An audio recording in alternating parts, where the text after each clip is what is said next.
Nainar Nagendran TVK ஃபைல்ஸோட போய் ஆளுநரை meet பண்ணியிருக்கிறாராமே. ஆமா, டிவிகே ஃபைல்ஸ் 1, அதாவது 50 நாள்ல இவ்வளவு ஊழலா அப்படின்னு பாஜகவினரே ஆச்சரியப்படக்கூடிய அளவுக்கு இருக்கு அப்படின்னு போன ஆட்சியில டிஎம்கே ஃபைல்ஸ் அண்ணாமலை ரிலீஸ் பண்ணாரு. இப்ப டிவிகே ஃபைல்ஸோட நயினார் போயிருக்கிறார். அவர் ஒரு வகையில பிபிடி போட்டார். ஃபைல்ஸ் 2 வந்து ஒரு பெரிய ட்ரங்க் பெட்டியில கொண்டு போய் கொடுத்தாப்ல. அந்த ட்ரங்க் பெட்டி RN ரவி அவர்கள் ஊருக்கு போகிறதுக்கு உதவியா இருந்தது அப்படிங்கிற மாதிரி அதை வந்து கலோக்கியலா ஒரு விஷயம் ராஜ்பவன் வட்டாரத்தில் சொல்லுவாங்கன்னு வைங்களேன். அவ்வளவு பெரிய ட்ரங்க் பெட்டியில கொடுத்து என்னாச்சுங்கிறது வேற. இது அந்த மாதிரி ஃபைல் தானா இல்ல இது வேற ஏதாவது முக்கியமான ஃபைலா? அப்படி அந்த ஃபைலுக்குள்ள என்னதான் இருக்குன்னா, நேற்றுக்கு அவர் ஒரு ட்வீட் எல்லாம் போட்டு பல விஷயங்களை போடுறாரு. தாவேகா தூய சக்தியினுடைய ஊழல் வந்து கண்டிப்பா மக்கள் முன்னாடி அதற்கான வேட்டையை அமித்ஷா தொடங்கி இருக்கிறாரான்னு ஒரு கேள்வியை ஒரு பக்கம் எழுப்புறாங்க. என்ன சொல்ல, ஆளுநர் அமித்ஷா 1ஆம் தேதி சந்திச்சுட்டு வந்தாரு. அதுக்கு பிறகுதான் வந்து தமிழ்நாட்டுல பல நிகழ்வுகள் அடுத்தடுத்து அவர் ஆய்வுக்கு போனது அப்படிங்கறது அங்க சொல்லிதான் போனாரான்னு ஒரு கேள்வி இருக்கு. அவர் ஆய்வுக்கு போறாரு, அவர்கிட்ட போய் ஊழல் புகார் வந்து பிஜேபி கொடுக்குறாங்க. இந்த மாதிரி பல விஷயங்கள் வந்து ஆளுநர் அமித்ஷாவை பார்த்துட்டு வந்த பிறகு நடக்குது அப்படிங்கிறது ஒரு முக்கியமா கவனிக்க வேண்டிய விஷயம். ஏன்னா இப்ப ஆளுநரை வந்து அப்படி போனா அவரை நாங்க கண்டிக்க வேண்டி வரும்னு சொன்னார் நிர்மல்குமார். இப்ப முந்தின நாள் பேசுறதுக்கு கண்டிக்கல. இப்படி அவர் தொடர்ந்தால் அவரை கண்டிக்க வேண்டி வரும் என எச்சரிக்கை வச்சிடாதீங்க, எங்களை கண்டிக்க வச்சிடாதீங்க, எங்களை அந்த இடத்துக்கு தள்ளிடாதீங்க, நிர்பந்தப்படுத்தாதீங்க அப்படின்னு கண்டிக்க தெரியும். ஆனா கண்டிக்க மாட்டோம் நாங்க. ஏறத்தாழ இவரு எம்ஜிஆர் இந்த 2 முறை அடி வாங்கும்போது சிரிச்சுட்டு 3வது வாட்டி ரத்தத்தை அப்படி தொடச்சிட்டு மாதிரி எதுவும் திட்டம் இருக்கான்னு தெரியல. அந்த மாதிரியான ஒரு சீன் ரெக்ரியேஷனான்னு தெரியல.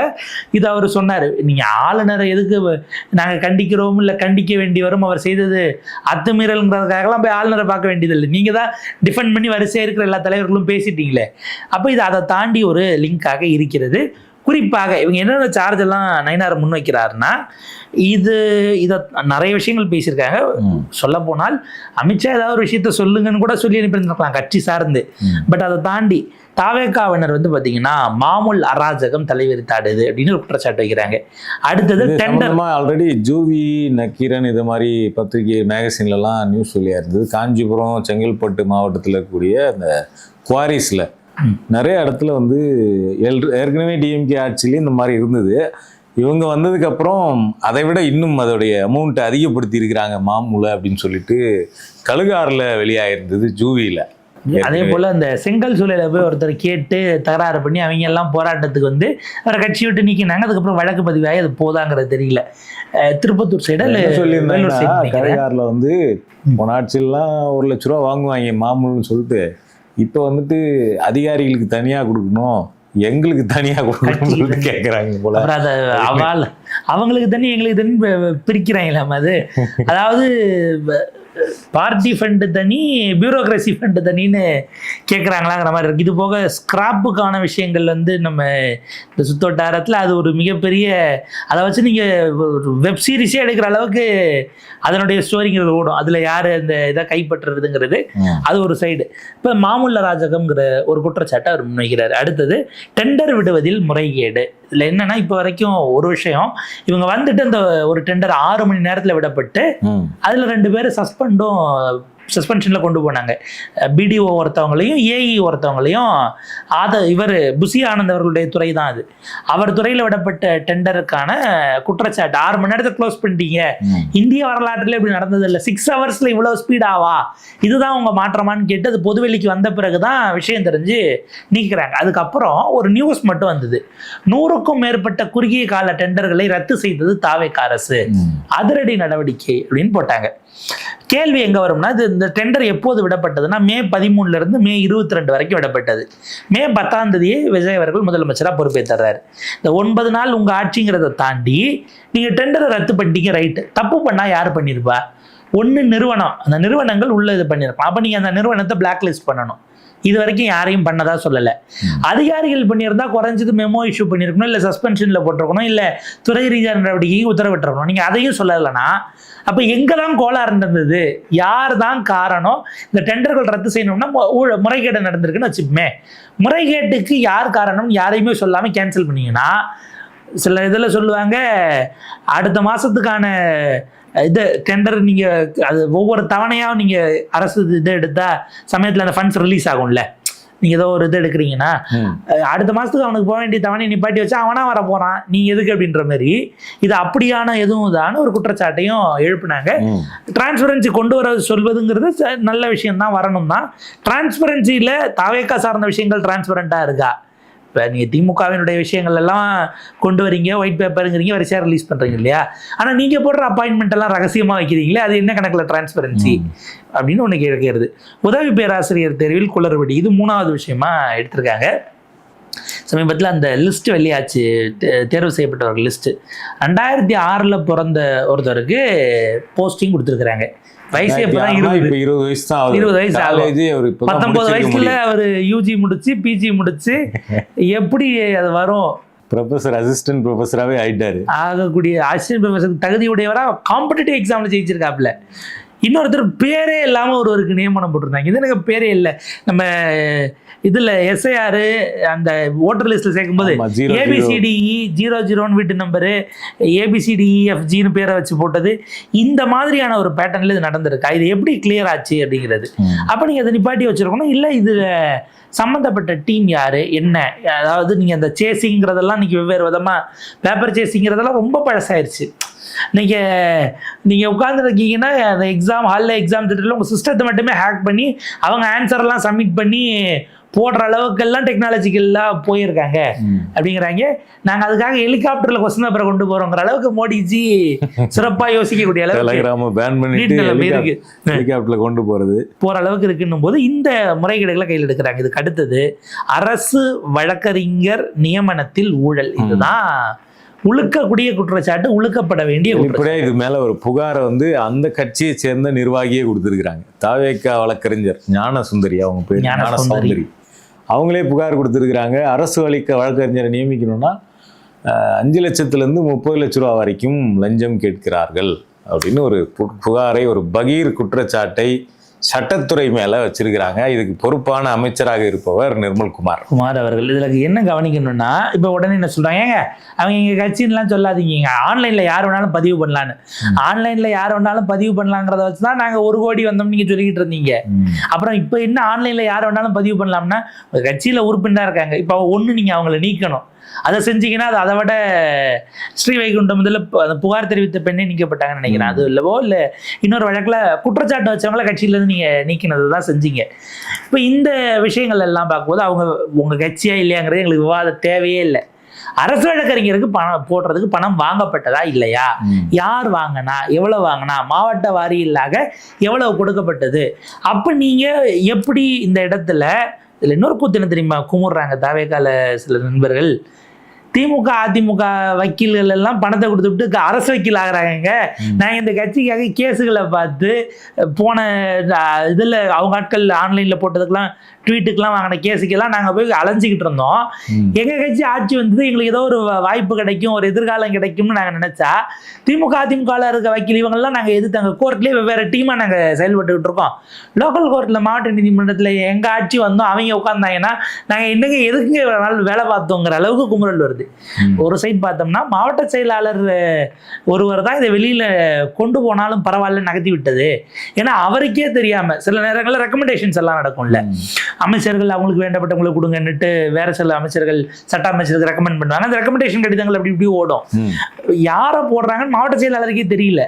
அவர் ஒரு லிஸ்ட்டு எங்கள் லோக்கல் மக்கள் யாரெல்லாம் நீதிமன்றத்துக்கு போனாங்க, வந்தாங்க, கேஸை பார்த்தாங்க, ஏதாவது திடீர் அரெஸ்ட் ஆனால் பெயில் எடுக்கிறதுக்கு போனாங்கல்ல, அவங்களுக்கு தானே தெரியும். மாவட்ட செயலாளருக்கும் தெரியல, லோக்கல் நிர்வாகிக்கும் தெரியல. அப்போ யார் தாங்க இந்த அப்பாயின்மெண்ட்லாம் போடுறது அப்படின்னு தாவேக்காவினரே கொதிச்சு போயிருக்காங்க. இதில் என்னன்னா தாவேக்காவினர் இங்கேயே நம்ம ஊருக்காரங்க காசு கொடுத்து வராங்கிற குமுறலை தாண்டி இவங்களெல்லாம் போடுங்கன்னு டெல்லியில இருந்து ஒரு கடிதம் வந்திருக்கு. காங்கிரஸ் ராகுல் தலைமையிலிருந்து உச்சநீதிமன்ற வழக்கறிஞர் அபிஷேக் மனு சிங்வி தலைமையில ஒரு குழுவை போட்டு நாங்க ஆய்வு பண்ணி அவருடைய வழிகாட்டுதல் இவங்க எல்லாம் ஏதாவது ஒண்ணுன்னா அம்மாவின் வழிகாட்டுதல் அதிமுக சொல்லுவாங்கல்ல, அந்த மாதிரி அவர் வழிகாட்டுதல் இப்படி 3 பேர் அதுல யாரெல்லாம் தகுதி வாய்ந்த வழக்கறிஞர்கள் ஆய்வு பண்ணி ஒரு லிஸ்ட்டை நாங்க ரெடி பண்ணியிருக்கோம். மாவட்ட வாரியாக பிளஸ் உயர்நீதிமன்ற வழக்கறிஞர்கள், உச்சநீதிமன்றத்தில் standing council, AAG additional advocate general வரைக்கும் அவங்க ஆட்களை அவங்க பரிந்துரை பண்றாங்க. உச்சி முதல் பாதம் வரை அப்படின்ட்டு டெல்லி டு கன்னியாகுமரி உள்ளபடியே காஷ்மீர் மட்டும் நமக்கு அங்கே ஸ்டாண்டிங் கவுன்சில் இல்லைன்னா அங்கேயும் போட்டிருப்பாங்க. டெல்லியில இருந்து கன்னியாகுமரி வரைக்கும் எங்க ஆட்களை போடுங்கன்னு மொத்தம் 180 பேரோட பட்டியலை கொடுத்துருக்காங்க. இப்ப அவங்க யோசிச்சிருப்பாங்க, 5 எம்எல்ஏக்கள் ஆதரவு வாங்கணும், ஒரு அமைச்சரவை கொடுத்தோம், அடுத்து வாரிய தலைவர் கொடுக்குறோம், 2 அமைச்சர் கொடுத்துருக்கோம், அடுத்து வாரிய தலைவர் மற்றெல்லாம் கொடுத்துக்கலாம்னா இப்போ சட்ட அமைச்சர் நிர்மல்குமாருக்கே நேரடியாக அந்த கடிதங்கிறது வருது. ஏப்பா ஏற்கனவே இதுப்பா அவரு எங்க ஆளுங்களே இங்க சண்டையை பண்ணிட்டு இருக்காங்க, 5 லட்சத்துல இருந்து 30 லட்சம் ஒரு கம்ப்ளைண்ட் போயிருக்கு, இந்த சமயத்துல உங்களுக்கு வேற 180 பேரை கொடுத்துருக்கீங்கன்னா நாங்க என்ன பண்றது அப்படின்னு புலம்ப ஆரம்பிச்சிருக்கிறாங்க. லோக்கல்ல இருக்க எங்க கட்சிக்காரனையே கொடுக்கறதுல சிக்கல் ஓடிக்கிட்டு இருக்கு கேஸ் இதுன்னு. இதுல நீங்க சொல்ற ஆட்கள்னா இவங்க எல்லாம் எங்க இருந்தாங்க? முதல்ல எல்லா இடத்துலையும் அந்த இணக்கங்கிறது வந்துடும். நீங்கள் கட்சியாக கூட்டணி அறிவிச்சிட்டீங்க, ஒன்று சேர்ந்து பயணிக்கிறோன்னுட்டீங்க, ரைட்டு. பட் அந்த ஒவ்வொரு செக்டார்லேயும் அந்த ஜெல்லிங்கிறது ஆகிறதுக்கு ஒரு டைம் எடுக்கும். அதை தாண்டி இப்போ உதாரணத்துக்கு இது கிளாசிக் எக்ஸாம்பிள் நம்ம எடுக்கணும்னா அம்பாசமுத்திரத்தையே எடுத்துப்போமே. அம்பாசமுத்திரத்தில் இப்போ 3 பேரும், அதாவது அதில் ஜெயிச்சவரும் அதிமுககாரர் இங்கே வந்துட்டார், 2வது அங்கே வந்த வேட்பாளர் தாவேகாரரும் இருக்கார், 3வது காங்கிரஸ் கூட்டணியில் இருக்குன்னா இப்போ இவங்க 3 பேரும் யாராவது ஒருவருக்கு தான் சீட்டு கொடுப்பாங்க, விசில் தான் நிற்க போகுதுன்னு வச்சுக்கோங்களேன், அது யாரோ ஒருத்தர் கொடுத்துட்றாங்க. இவங்க அடுத்தபட்சமாக அங்கே திருநெல்வேலியில் மேயர் ட்ரை பண்ணுவாங்க. அப்போ திரும்ப அங்கே கூட்டணி கட்சி காங்கிரஸ் வாங்குச்சுன்னா நான் எலெக்ஷன்லேயும் தோத்து அமைச்சருக்கு இல்லை இதுவும் இல்லாமல் 2வது முறை இடைத்தேர்தலையும் எனக்கு சீட்டு கொடுக்காம மறுபடியும் கூட்டணி கட்சி காங்கிரஸ்க்கே மேயரை கொடுத்தா நான் எதுக்கு வேலை பார்த்தேங்கிற குழப்பம் வரும். உட்கட்சிக்குள்ள அந்த ஃப்ரிக்ஷன் இப்போ எப்படி சாரையாக போகிற அதிமுகவினர்லாம் போய் அங்கே இதுக்கப்புறம் தான் அங்கே சிக்கலே இருக்குன்னு வைங்களேன். இப்போ கவுன்சிலர் தேர்தலுக்கு போகிறா புதுசாக கூப்பிட்டு போன விஜயபாஸ்கர் அவர் ஆள போகிறா புதுக்கோட்டையில் ஆக்கிட்டாருன்னா அமைச்சர் பர்வேஸ் ஆதரவாளர் உள்ளாட்சி தேர்தலில் விஜயபாஸ்கர் நாட்களுக்கு தானே சீட்டு பெருமளவில் கிடைக்கும். பர்வேஸ் என்ன பண்ண போறாரு அப்படிங்கிற கேள்வி வருது. அதுதான் இப்ப கவனிக்க வேண்டியது. ஸோ இந்த நியமன ஊழல்கள் குறித்தும் ஒரு புகார்ங்கிறத கொண்டு இதுல இன்னொரு அபாய எச்சரிக்கை உத்தரப்பிரதேசத்துல இருந்து காங்கிரஸ் கொடுத்துருக்காங்க. ஐயோ, இனிமேதான் விஜய் ரியல் பாலிடிக்ஸே பார்க்க போறாரு, ரியல் காங்கிரஸை பார்க்க போறாரு. 50-50 காங்கிரஸ் கிட்ட நீங்க கூட்டணி பேச்சுவார்த்தை நடத்தினது இல்லையே, நடத்துங்க. 70 எம்எல்ஏ எங்களுக்கு வேணுங்கிற கனவை இப்பவே விஸ்வநாதன் சொல்லி இருக்கிறார். 70 சீட் இல்ல, 70 எம்எல்ஏனா இப்ப எவ்வளவு நிக்கணுங்கிறது இருக்கா இல்லையா? நாங்க ஈக்குவல் பார்ட்னர்ஸ்னே கூட ஆரம்பிக்கலாம்னு வைங்களேன். பார்லிமெண்ட்டுக்கு கூட அவர் கொடுத்துருவாருங்க. போன முறை நீங்க அங்க இப்ப எனக்கு என்ன பார்லிமெண்ட்ல அவர் பேசாம போய் டெல்லியில நம்ம எதிர்க்கணுமா வேண்டான்னு மொத்தம் கொடுத்துக்கிற ஆதரவு கொடுக்குற வெளியில இருந்து அந்த லெவலுக்கு போவாராங்கிறது நம்ம யோசிப்போம். அது ரொம்ப லாங் ரன்னு. மேபி இப்போ புதிய கேபினெட்லாம் மாற்றின பிறகு எப்படி உறவுகள் இவங்களுக்கு இருக்கிற போங்கிறதையும் பார்க்கலாம். பட் ஆனால் கவர்னர் ஒரு இப்போ மறுபடியும் ஒரு அதிகார மையமாக மாற்றி மீண்டும் கவர்னர் மாளிகையிலிருந்து வரக்கூடியதை எதிர்க்கக்கூடிய அரசு இல்லைன்னும் போது, நீங்க கவர்னர் மாளிகையிலிருந்து வர்றதுக்கு சவுண்டா முடியாதுன்னு சொல்லக்கூடிய ஒரு அரசு இருக்கும்போதே அவங்க ஆட்டம் அவ்வளோ இருந்தது. நீங்க ஓரளவுக்கு சப்சர்வெண்டா அல்லது அவங்களுக்கு மோதல் போக்க கடைபிடிக்க மாட்டீங்கன்னா அவங்க தலைக்கு மேல ஏறிட்டு தத்திங்கினத்தவங்க போடுவாங்க. இது எப்படி இந்த அரசு சமாளிக்க போகுதுங்கிறது பார்க்கணும். அர்லேகர் அவர்களுக்கு கிளம்ப வாய்ப்பு இருக்கு. முன்னாள் ஐபி டைரக்டர் தப்பன் உள்ள வரலாம், தப்பன் குமார் அவர்கள் அப்படின்னு ஒன்றும் ஒழுகிட்டு இருக்கு. எது எப்படி பார்த்தாலும் சரி, இப்போ ஓரளவுக்கு மத்திய அரசோட நீங்க இணக்கமா இருக்கீங்க, ரைட்டு. மாநில பாஜக அப்படி இல்லை அப்படின்னு நயினார் ஒரு விஷயத்தை பதிவு பண்ணியிருக்காருன்னு நம்ம பார்க்கலாம். இது போக இவங்க சேர்த்துக்கிட்டு இருக்கக்கூடிய ஆட்கள் 2 விஜயபாஸ்கரில் தொடங்கி அடுத்து இப்போ பலரும் போகிறாங்கங்கிறாங்க. அப்படி போகிறவங்க மேலே இடி ரைடு விட்டா தாவேகா மூத்த தலைவர் வீட்டில் ரைடுன்னு தான் வரும். ஸோ அந்த இமேஜ் மிஸ்டர் கிளீன்னு இவங்க அது ரொம்ப நாள் நீடிக்கிறதுக்கான வாய்ப்பு இல்லை. டெல்லியில் கடந்த காலத்தில் அவரே காலி பண்ணிக்கிறாரு. இங்கே ஒரு பக்கம் எல்லாரையும் பிடிச்சி இருக்கிறவங்க எல்லாம் பிடிச்சி அவர் முன்னாடி எலெக்ஷன் இல்லை அவங்க ஏதோ ஒரு அசஸ் பண்ணியிருக்காங்கன்னு தான் தோணுது. என்ன அப்படின்னா, நமக்கு விழுந்த வாக்குகள் மீண்டும் இதே அளவுக்கு கன்வெர்ட் ஆகுமா அப்படிங்கிற அசஸ்மெண்ட் அவங்க பண்ணதன் விளைவு தான் திருப்பி நம்ம இந்த க்ளீன் இமேஜை வச்சு ரொம்ப நாள் ஓட்ட முடியாது. நமக்கு லோக்கலில் பெரிய கைகள் இருந்தால் மட்டும்தான் நம்மளால் அடுத்த எலெக்ஷனை ஃபேஸ் பண்ண முடியுங்கிற இடத்துக்கு நகர்ந்துருக்கிறாங்க. அதனால தான் பரவாயில்ல, நீ என்ன ஒன்றா பண்ணிடு, நீ எவ்வளோ பெரிய ஆளாக ஒன்றாயிரு, என்ன ஊழல் ஒன்றா பண்ணிடு, உள்ளே வா பிடிச்சி போட்டுறாங்க, இங்கே வாஷிங் மிஷினில் போட்டுக்கிறோன்னு சொல்லிட்டு உள்ளே போட்டுக்கிட்டே இருக்கிறாங்க எடுத்து. ஸோ இது ஒரு பாயிண்ட்டுக்கு பிறகு அது அதிமுக மயமாகும், ரைட்டு. மக்கள் இயக்கத்திலிருந்து வந்தவர்கள் எல்லாம் என்ன ஆவார்கள், எவ்வளவு பிரதிநிதித்துவம் இருக்கும் அப்படிங்கிறது தான் நம்ம கவனிக்க. இப்போ ஆளுநர் கிட்டேயும் வந்து அடுத்தடுத்து நிறைய புகார்கள் வந்து தாவேக அரசை நோக்கி போயிட்டு இருக்கு. ஏற்கனவே ஒரு அமித்ஷா சந்திச்சுட்டு வந்திருக்கிறாரு. ஏற்கனவே திமுக ஒரு புகாரை கொடுத்துருக்குறாங்க, 2 கொடுத்துருக்காங்க. ஓஎஸ்ஏ அப்பாயின்மெண்ட் அவர் அந்த கேபினட் மீட்டிங்குள்ள ஜானும் அதே போல் விஷ்ணு ரெட்டி 2 பேர் போகிறது குறித்து ஒரு புகார், ப்ளஸ் இந்த வைகோவினுடைய இதை வந்து பென்ட்ரைவை கொடுத்து ஒரு புகார் ஒன்று தனியாக போயிருக்கு. அது குதிரை பேரம் குறித்தான புகார். அதிமுக அக்ரி கிருஷ்ணமூர்த்தி அவர் கொடுத்த அந்த புகார் நிலுவையில் இருக்கு. இப்போ இவரும் கிளம்பி போறாருன்னா எதிர்கட்சிகள் எல்லாம் மேபி அடுத்து சீமான் கிளம்பி ஒரு புகாரோட போனாலும் எதிர்கட்சி அரசியல் சூடு பிடிக்கும். அமெரிக்கா பயணத்தை முடிச்சுட்டு அண்ணாமலை வந்தாருன்னா அவரும் ஒரு பழைய மாதிரி மாநாட்டை போட போறாரு. ஜூலை 12ஆம் தேதி பொள்ளாச்சியில் வீத லீடர்ஸோடைய மாநாட்டை அண்ணாமலை வந்து தொடங்குறார். ஸோ இத்தனை முனை தாக்குதலை தாவேக்கா எப்படி எதிர்கொள்ளுது? இவ்வளவு முனைகளுக்குள்ளேயும் எதிர்கொள்ள போகிறதா அல்லது கூட்டணி கட்சியினரை முன்னாடி நின்று குண்டு வாங்க வச்சுட்டு இவங்க சேஃபா பின்னாடி இருக்க போறாங்களா அப்படிங்கிற கேள்வி எல்லாம் இருக்கு. மேபி நம்ம அதுக்கான பதில் அப்படிங்கிறது மேபி அண்ணாமலை லான்ச்சுக்கு பிறகு சில விஷயங்கள் தெரிய வரும். பாப்பம். இது வந்து இந்த அரசுக்கு அவங்களுடைய விஷயங்கள் அவங்க எதையும் வெளிப்படையாக இப்போ வரைக்கும் வெளில வராத வரைக்கும் ஓட்ட முடியும். பட் அது நீண்ட காலத்துக்கு எல்லாத்துலையும் இங்கே அமைதியெல்லாம் கடக்க முடியாது. பார்க்கலாம்.